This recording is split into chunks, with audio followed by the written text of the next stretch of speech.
In the previous chapter, we talked about calculus being the study of functions, and that is true, but more specifically, it is the study of the rate of change of functions.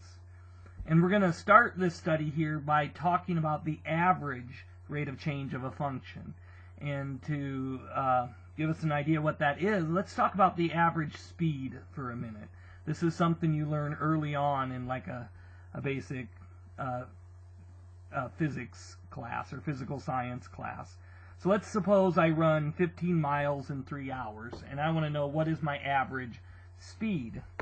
Okay, so we learned that average speed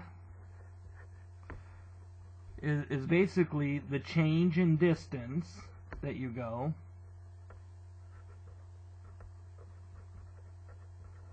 divided by the change in the time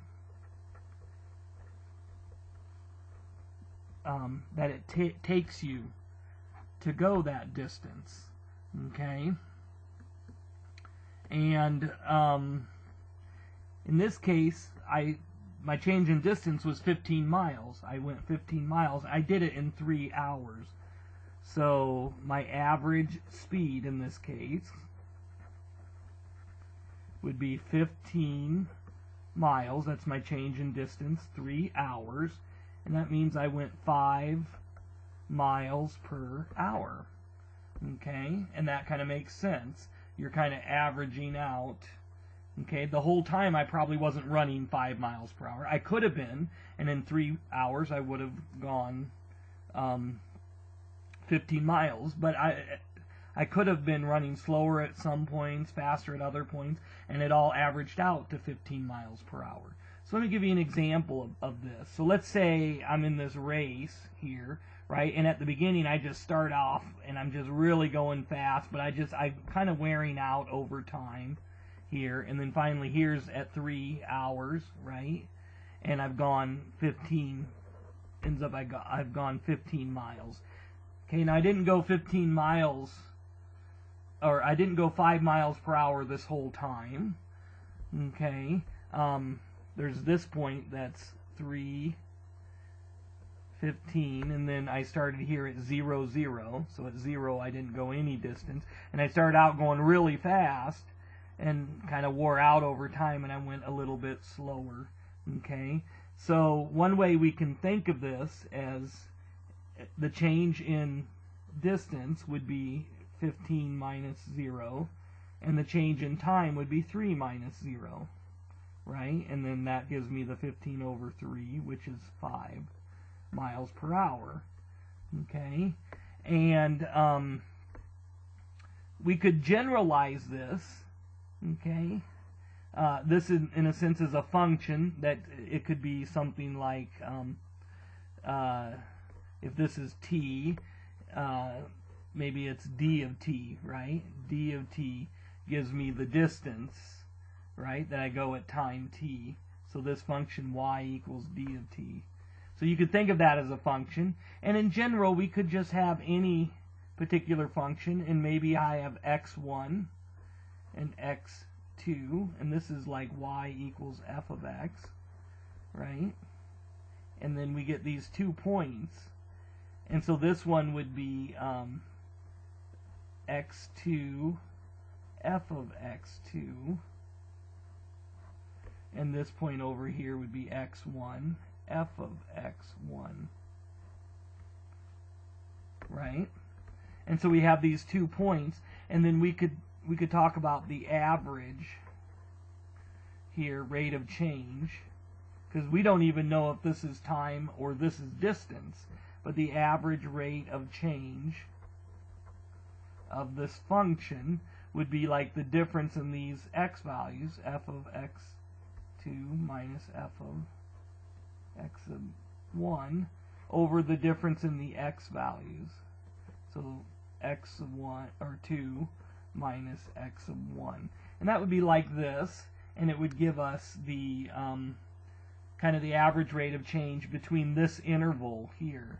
We could say average rate of change between x of 1 comma x of 2. Oh, right? Average rate of change between x of 1 and x of 2 would be the difference in the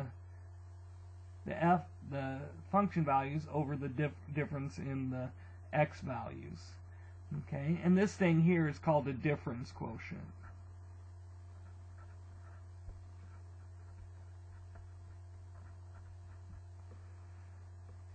And another way you can think of this here, of course, is the change in the y values over the change in the x values, right?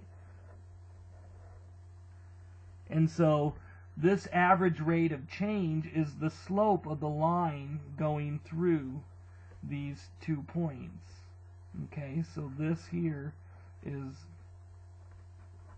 slope of the line that's passing through the 2 points. So the function is going like this, but between these 2 points, the slope of the line going through those 2 points is the average rate of change of the function between those 2 points.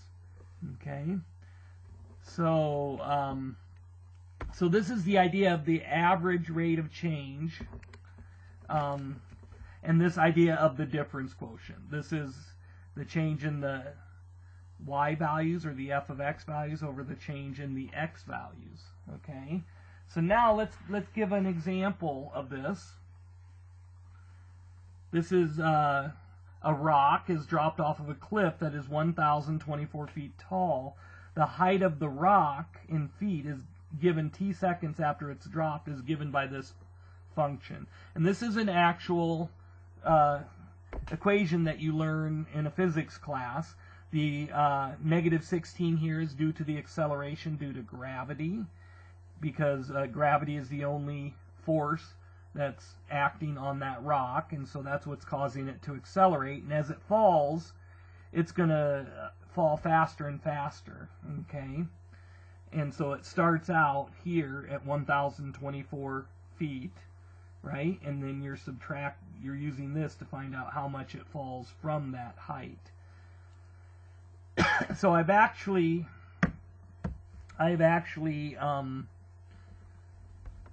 placed this in here, and then I've chosen a window. My x values are going from 0 to 20, and my y values are going from 0 to 1,024. Okay, you can play around with that, or I just know that this is going to be a parabola that's upside down, that goes way up high to starting at 1,024, opening downward. Okay, so this window, though, gives us a good picture of the graph. And one thing that you notice, and you can investigate this, is that it actually hits the ground exactly 8 seconds after it has dropped. So I could set this equal to 0 and solve the quadratic equation, and the solutions are going to be -8 and 8. Okay, so I can graph this then like this. This is time. This here would be h of t. Let's say this is 1,024. Maybe I'll go 2, 4, 6, 8. And this is like a parabola going downward. Okay? And what we can do is we can find the average rate of change of this function between these 2 points, like over the whole time. We could find it over the first 4 seconds. We could find it over the last 4 seconds, or we could find it in the last 2 seconds. To do this, what I'm going to do is I'm going to make a table here that gives me t, and I'm going to have t go from 0, 1, 2, 3, 4, 5, 6, 7, 8. Okay, and these are going to be my h of t values. And what I've done here is you can use this to do that. I'm going to go to table set, or second window. This is where I set up my table. I'm going to start at 0, and I'm going to have my table go up by 1. So now if I hit second graph, I actually get this really nice table where I get all of those values from 0 up to 8, and we can see at 8 it is 0. So let me write these down here because we're going to use these. So this is 1024, 1008, 960, 880, 768, 624, 448, 240, and then 0. And what we can see is it is falling faster. Like in the first second, it only fell 16 feet. In the last second here, it fell 240 feet, right? The rock is accelerating as it goes down. Okay, so let's find some speeds here. And I'm going to use my calculator. So we're going to say find the average rate of change over the following intervals. I should say rate of change of, I should have said h of t, right, over the following intervals.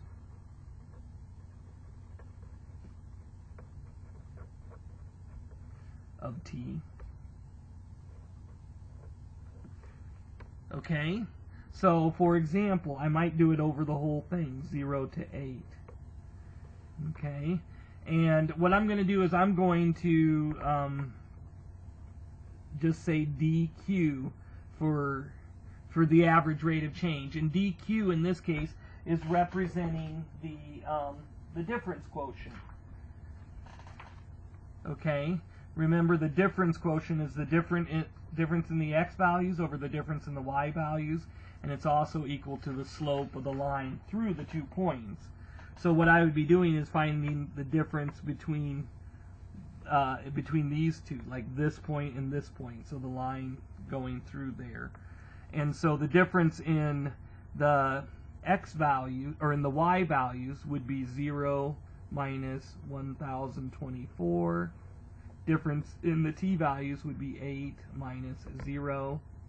And so you see I get 1024, 1000, I'd get negative 1024 divided by 8. And it looks like over the whole thing, the average rate of change would be 128 feet per second. Right? So then I could do, let's say, between 0 and 4. So what's the average rate of change over the first half of the time that it's in the air? So the dq in this case would equal, now it's this 4 and 0. So it would be 768 minus 1024 divided by 4 minus 0. So 768 minus 1024, and divide that by 4. And here I get negative 64 feet per second. Okay, so that would be the slope of the line, right, going through these 2 points. Okay, notice negative slope, it's a negative average rate of change. The rock is falling, and that makes it negative. Okay, so let's do it over the second half. I could do 4 to 8 if I wanted to.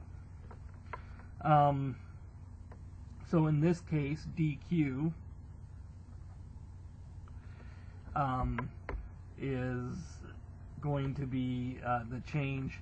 It'll be 0 minus 768 over 8 minus 4. So 0 minus 768 divided by 4. And this is like a negative 192 feet per second. By the way, I wouldn't have had to type 0 minus 768 in my calculator. I'm just on autopilot here. So you can see that it's going much faster over this. So this one would be the slope of that line. This one would be the slope of that line. Does that make sense? Okay.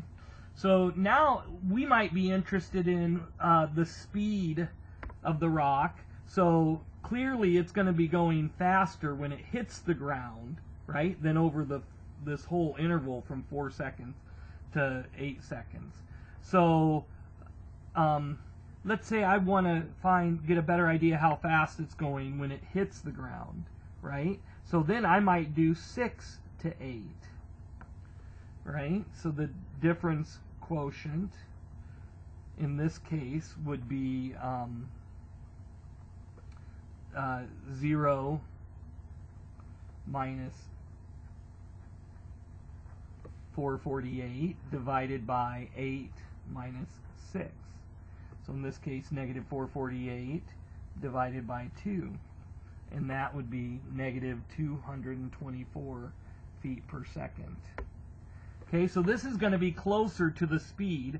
So this would actually be the slope of this line, right? And that's going to be closer to the speed of the rock when it hits the ground. But I could get even closer than that, right?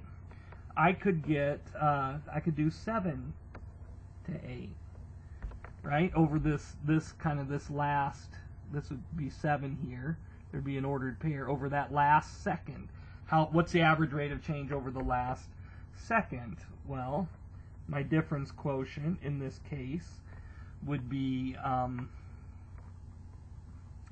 240, or 0 minus 240, and then 8 minus 7. So that would be a negative 240 feet per second, and indeed that would be closer to this actual speed.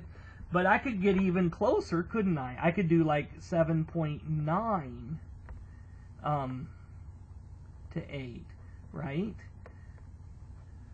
And so difference quotient in this case. Now what I'm going to need here, 8 is still 0. I'm going to need how high the rock is at 7.9 seconds. So one way I could do that is I could change my table to include 0.1s, or I can go to my graph, hit second calc, hit value, and type in 7.9 seconds. And then I see that the rock is 25.44 feet. Right? And then I could do 8 minus 7.9. So this would be negative 25.44 feet divided by, and this would be 0.1. And then I get this would be a negative 254, 254.4 feet per second. Right? And of course I could, that's not going to quite be, that's really close, right? That's how fast it is over the interval of time, a tenth of a second before it hits the ground. Of course I could do over the interval of time 100th of a second before it hits the ground, right? Or even 1,000th of a second. And I could get really, really close to the actual rate of change. But one thing I can't do is find the instantaneous rate of change, at least not using this sort of approach. Because at 8 seconds, at that instant here, right, the difference quotient here, it hasn't gone any distance. It'd be like 0 minus 0, and then you'd have 8 minus 8, right? You get 0 over 0. This is undefined. Okay, and they would say it's undeterminate. When you have 0 over 0, doesn't mean that the limit doesn't exist. It doesn't mean that it doesn't actually have a speed when it hits the ground. it's going to be the ratio of the distance it's fallen, the time it took to do it. It's going to be the ratio as that interval shrinks down to 0. Okay, and so it's actually a limit. And so this idea of limit plays a big role in calculus, because in calculus we're finding the instantaneous rate of change, and it's going to be a limit of this difference quotient as you go to 0, as the interval of time shrinks to 0, right? And then also notice how you have these lines here that pass through these points, and so it's getting steeper. Okay, at 8 seconds. So first of all, let me say that these lines, like from 0 to 8, from 4 to 8, from 6 to 8, from 7 to 8, those are called secant lines. Okay, and the slope of the secant lines is the average rate of change over that interval of time. At the instant, and this one isn't a very good one because, well, this thing would keep going down, right? At that very instant here, so let me show you at 4. At 4 seconds, there's going to be a line that's tangent to that curve. Okay? And that line that's tangent to the curve would be the instantaneous. The slope of the line that's tangent to the curve would be the instantaneous rate of change at 4 seconds. So the tangent line, the slope of that tangent line is equal to the instantaneous average rate of change of a function at a particular point. Okay, and we'll be learning these ideas and how to find these in the next chapter, in chapter 3. So this just introduces this idea of average rate of change.